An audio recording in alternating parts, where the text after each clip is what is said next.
Apa yang bikin Islamic Golden Age runtuh? Oke, Islamic Golden Age alias masa keemasan Islam gak hilang dalam semalam. Dari abad ke-8 sampai abad ke-14, kejayaan ini merosot perlahan, bukan tiba-tiba. Dan kemerosotan itu datang dari dua arah, yaitu dari dalam sendiri dan dari luar yang menyerang habis-habisan. Dan masalah dari dalam, yang pertama ada fragmentasi politik dan perebutan kekuasaan. Awalnya, kekhalifahan Abbasiyah di Baghdad itu solid banget, kayak super tim yang gak bisa dikalahkan. Tapi seiring waktu, muncul dinasti-dinasti kecil dan amir otonom. Perebutan kekuasaan, korupsi, dan birokrasi yang kacau bikin kekuatan pusat lemah.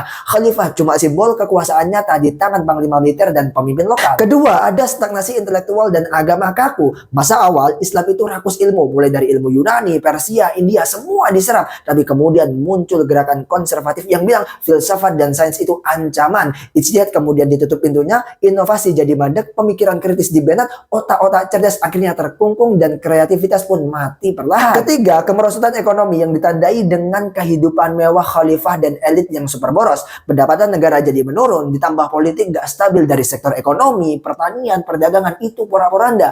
Ujung-ujungnya fondasi finansial kekhalifahan roboh pelan-pelan. Nah, gak cukup sampai di situ, tapi juga ada ancaman dari luar. Pertama, ada invasi Mongol. Nah, ini kayak meteor yang nabrak bumi sejarah. Tahun 1258, Hulagu Khan dan pasukannya menyerbu Baghdad dan menghancurkan kota, membantai jutaan orang, dan paling tragis, Baitul Hikmah, pusat ilmu pengetahuan, dilumat habis. Simbol intelektual Islam jadi hilang, kekhalifahan Abbasiyah jadi tamat. Yang kedua, ada perang salib. Nah, ini bukan cuma pertarungan fisik, tapi drainase total sumber daya ekonomi dan militer.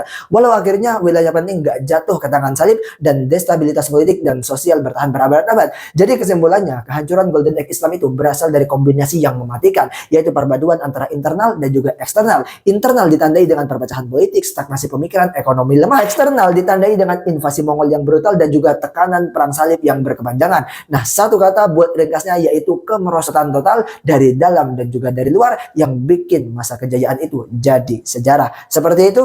Terima kasih, saya Din Madani. Kalau suka jangan lupa follow dan sebarkan biar manfaatnya semakin meluas. Diskusi di kolom komentar.